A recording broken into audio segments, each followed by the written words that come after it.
ये 10 मिनट का डिक्टेशन 90 शब्द प्रति मिनट।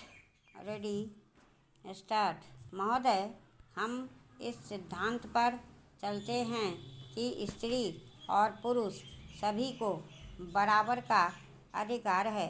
अधिकार तो है, लेकिन अधिकार होने के बावजूद भी उनको आगे बढ़ने का पूरा मौका नहीं मिलता।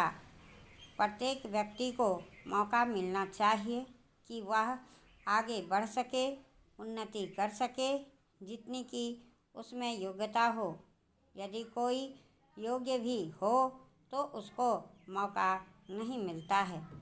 पहले तो पढ़ने लिखने से और हर तरह से भी वह मौका मिलता है। इस बात को ध्यान में रखकर ही आप लोगों को अपनी उन्नति करनी चाहिए। आपके बच्चे पढ़ लिख कर आगे बढ़ें। आगे बढ़ने का आशय केवल अधिक कमाना ही नहीं है कि आप खानदानी पेशे को ही अपनाएं। जो खानदानी पेशे हैं वे बदलते रहते हैं। सबसे अच्छी बात तो यह है कि आपका रहने का घर ठीक हो और उसके बाद पढ़ाई हो। यदि ये बातें हों तो धीरे धीरे आपका सारा ढंग बदल जाएगा। आप भी दिल्ली के नागरिक हों जिनकी हर जगह मान्यता हो, क्योंकि आप भी बहुत ज़रूरी काम करते हैं। यह ना हो कि आप लोगों को कम समझा जाए और आप लोगों की फिक्र ना की जाए। यह तो हम गलती करेंगे। हमें इस देश को बड़ा बनाना है। हमें इस देश को एक ऊंचा देश बनाना है। यहाँ के रहने वाले सब लोग भी ऊंचे माने जाएं, कोई व्यक्ति छोटा न कहलाए। यहाँ जो हमारे परिवार अलग अलग हैं, उन्हें अलग रहने की आवश्यकता नहीं है। सब लोग पढ़ लिख कर तरक्की करें और आगे ही बढ़ते जाएं। सफाई का काम भी ऐसा है जिसे विभिन्न प्रकार से विज्ञान के द्वारा किया जा सकता है। वह पुराने ढंग से नहीं होना चाहिए। सफाई का काम सफाई से हो सकता है। सफाई से काम किया जाए तो गंदगी कहीं पर नहीं रहेगी। मुझे बहुत दुख होता है कि हमें स्वतंत्रता प्राप्त किए हुए 50 साल हो गए हैं। इस समय में हमने बहुत काम किए हैं। बड़े बड़े कारखाने खोले गए, खेती पर भी अधिक ध्यान दिया गया और उसमें सुधार भी आए, लेकिन कमज़ोर वर्ग पर अभी तक ध्यान नहीं दिया गया है या हम इस बारे में कुछ कर नहीं पाए हैं। अध्यक्ष महोदय, दल बदल विरोधी कानून से संबंधित बिल शीघ्र ही संसद में लाया जाएगा। सरकार इस बिल के बारे में विरोधी दलों और संबंधित संस्थाओं से भी विस्तार से विचार विमर्श और बातचीत कर रही है। जब नई सरकार बनी तो उसने इस दिशा में सबसे पहला कदम दल बदल विरोधी कानून बनाकर उठाया। जैसा कि आप सब जानते हैं, दल बदल की प्रवृत्ति हमारी राजनीति में एक बीमारी बन गई है। इसमें कोई भी दल अछूता नहीं रहा है। मतदाताओं को भी दल बदल के द्वारा समय समय पर धोखा दिया जाता रहा है। मतदाता यह सब देखता रहता है, लेकिन कर कुछ भी नहीं सकता। दल बदल विरोधी कानून लाकर सरकार पूरी कोशिश करेगी कि लोकतंत्र को स्वच्छ, स्वस्थ एवं मजबूत बनाया जाए। महोदय, सबसे पहले मैं यह स्पष्ट करना चाहता हूँ कि यह कानून किसी भी तरह के राजनीतिक लाभ के लिए नहीं है। इसका राजनीतिक लाभ बिल्कुल नहीं उठाया जाना चाहिए। कुछ लोगों में इस बारे में आज भी संदेह है, लेकिन मैं चाहता हूँ कि वे अपने मन से संदेह को हटा लें। हो सकता है कि इस कानून में कुछ कमियां रह गई हों। इन कमियों को आपस में विचार विमर्श द्वारा दूर किया जा सकता है।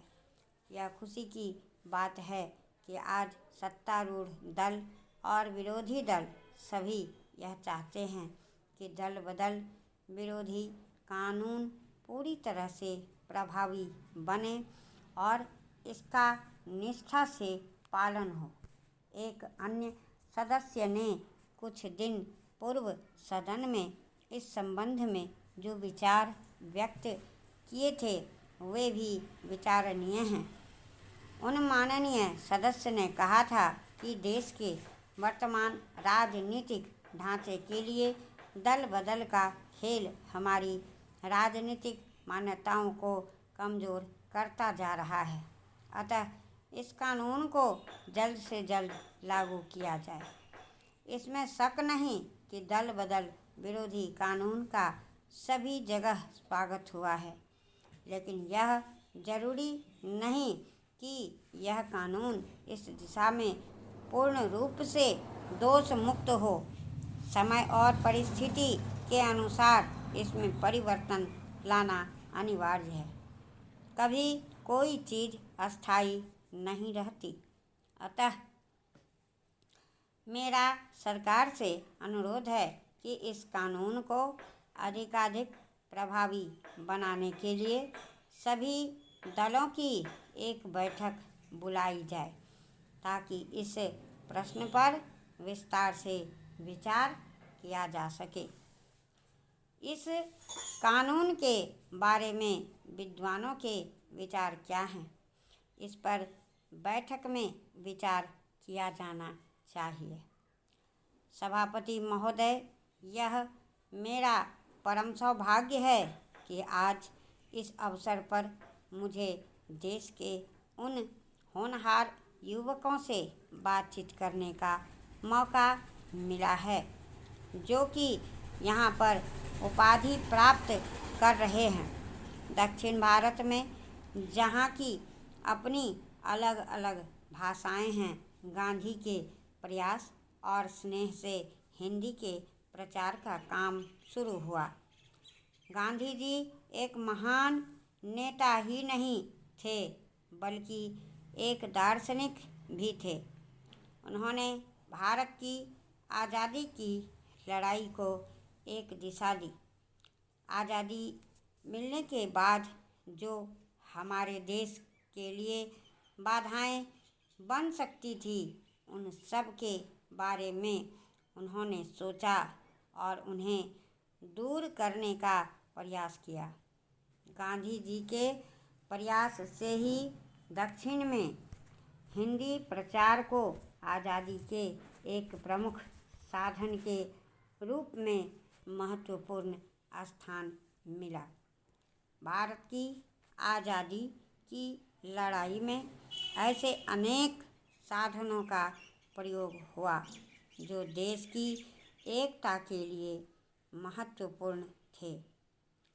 इन साधनों में हिंदू मुस्लिम एकता, हरिजन समस्या, जातिवाद की समस्या और खादी की समस्या आदि प्रमुख थे। इन सब साधनों के साथ हमें हिंदी को भी माना। यह इसलिए आवश्यक था कि अपनी भाषा के बिना कोई भी राष्ट्र उन्नति नहीं कर सकता। राष्ट्रभाषा हिंदी के बारे में लोगों में अनेक शंकाएं थी कि दक्षिण भारत में हिंदी का विरोध होता है, परंतु मैं आपको यह बताना चाहता हूँ कि आज़ादी के पहले और आज़ादी की प्राप्ति के बाद भी दक्षिण में कभी भी